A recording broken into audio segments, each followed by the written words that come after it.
А кто это такой нервный? Ты щука? Нет, это шарик. О.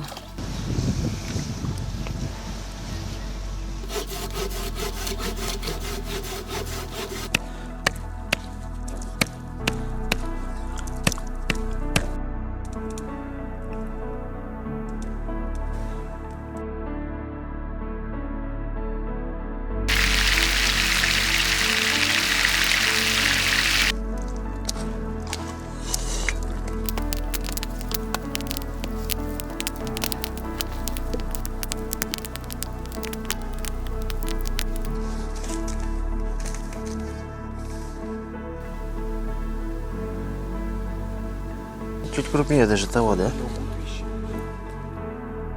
Это его в подсак придется брать.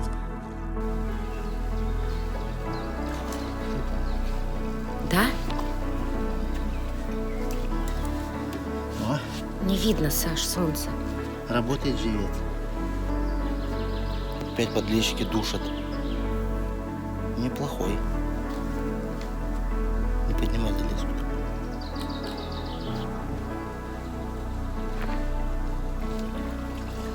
Кто это?